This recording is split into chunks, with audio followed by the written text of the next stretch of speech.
Trigonometry. I am Manish Kumar Tiwari from the Brilliant Tutorials. My tutorials belongs to CBSE and Bihar Board 3rd to 12th. Good morning students. I am Manish Kumar. आज के video lecture में हम पढ़ेंगे 8.4 trigonometry का question number आपका 2। इसमें बोला गया है कि जितने भी ट्रिग्नोमेट्रिकल रेशियोज हैं आप उनको सेक में कन्वर्ट कर करके दिखाओ। तो मैं जानता हूं कि फंक्शन जो होते हैं वो 6 होते हैं और एक जो डिफाइन करना वो आपका सेक है। तो बच गया आपका 5 फंक्शन, जिसमें पहले रूप में हम साइन ए को लेंगे। तो मुझे याद करना होगा कि साइन को हम किस प्रकार से सेक में कन्वर्ट करेंगे। तो सबसे पहले मेरे को सेक का जो उल्टा होता है वो आपका कॉस होता है, और कॉस को साइन में कैसे डिफाइन करेंगे। तो चलिए सबसे पहले जो हम लिखे हैं साइन, इस फंक्शन को हम रूट में लेके जाते हैं। तो जैसे ही हम रूट में लेके जाएंगे तो आपका हो जाएगा साइन स्क्वायर ए। यदि हम इसे कंपेयर करें साइन स्क्वायर थीटा के फार्मूला पर, तो यहाँ पे आपका फार्मूला लागू होगा 1 माइनस कॉस स्क्वायर थीटा। चूँकि यहाँ पर थीटा के स्थान पर ए है तो मैंने ए रखा। अब मैं जानता हूँ कि ये रूट है तो रूट ही रहेगा, 1 है तो 1 ही रहेगा, माइनस है तो माइनस ही रहेगा। But The Brilliant Tutorials CBSE EMS 3rd to 12th Virar Road, Nobatpur Lok Patna 8,01,109। But cos का जो रेसिप्रोकल होता है वही आपका सेक होता है, मीन्स 1/सेक हो जाएगा। अब चूंकि ये फंक्शन जो स्क्वायर में है इसलिए यह भी स्क्वायर के फॉर्म में होगा। अब हम एलसीएम लेंगे, तो एलसीएम लेंगे तो हम जानते हैं कि यहाँ पर जो मेरे को मिलेगा वो आपका हो जाएगा सेक स्क्वायर ए। अब यदि मल्टीप्लाई करेंगे तो सेक स्क्वायर ए बन जा आपका फार्मूला सामने बन के आएगा, सेक स्क्वायर ए और -1 का -1।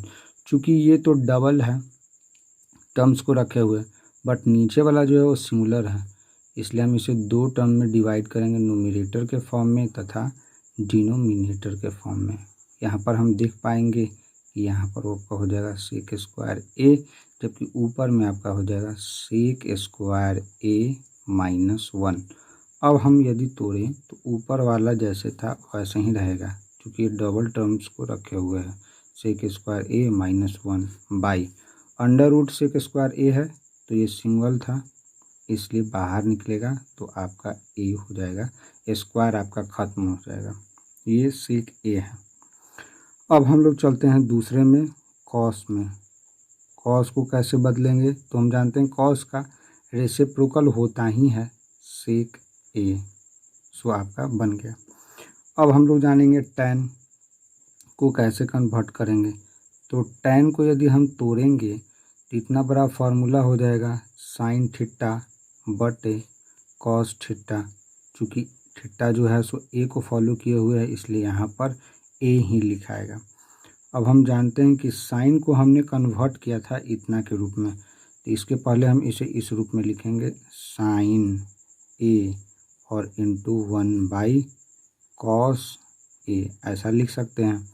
अब चूँकि साइन का जो वैल्यू है सेक के टर्म में क्या लिखा जाएगा, तो यहाँ पर लिखा जाएगा कि सेक स्क्वायर ए -1 और बाई आपका हो जाएगा सेक ए इंटू कॉस का रेसिप्रोकल क्या होता है, तो सेक ए होता है।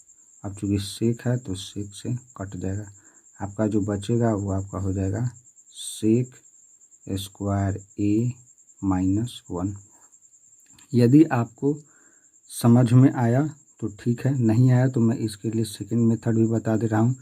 यदि ये बाहर है और मैं इसे यदि रूट में लेके जाऊँगा तो मेरे को फार्मूला बनेगा tan स्क्वायर ए। अब यदि हम क्या करें कि इसके साथ में 1 जोड़ दें, 1 को क्या किए जोड़ दिए, और बदले में हम 1 क्या कर रहे हैं घटा रहे हैं, तो मैं लिख पाऊँगा कि 1 + tan square theta equal to formula होता है सेक स्क्वायर थीटा। चूँकि थीटा ए को फॉलो कर रहा है इसलिए ए होगा और -1 का 1 होगा। आप देख रहे हैं कि दोनों सिचुएशन में आंसर सेम आ रहा है। अब हम लोग को बात करना है कोसेक के बारे में। कोसेक से हम सेक कैसे लाएंगे, तो हम जानते हैं कि कोसेक है ए।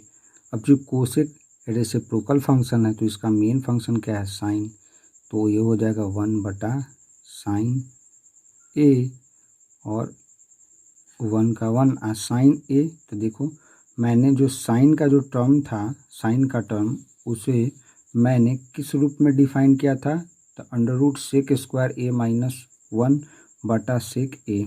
सो मैं यहाँ पर भी यदि लिखूँगा तो वही चीज़ लिख पाऊँगा कि sec² A - 1/sec A, ये आपका साइन का वैल्यू था। अब चूंकि ये रोटेट होगा, रोटेट यदि होगा तो पलटेगा, तो से कहाँ जाएगा? ऊपर में। तो आपका हो जाएगा sec A × 1/√sec² A - 1। और 1 के साथ में यदि गुना करोगे तो पाओगे कि sec A है और बाई √sec² A - 1। अब हम लोग को दिखाना क्या है? तो सेक, तो चूँकि सेक में तो डिफाइन ही करना था, तो लास्ट में टर्म बच गया आपका cot A। अब यदि हम cot A को लिखें तो cot का रेसिप्रोकल क्या होता है? तो 1/tan लिखेंगे, चूँकि cot का जो रेसिप्रोकल होता है वो tan होता है। अब हम जानते हैं कि 1 का 1 रहेगा, बट tan को मैंने कन्वर्ट करके लाया था, तो मैं इसका डायरेक्टली मान रख दे रहा हूँ sec² A - 1। आप इसे प्रैक्टिस करें। यदि कोई भी तरह का परेशानी आता है तो मुझसे बात करें। तब तक के लिए धन्यवाद।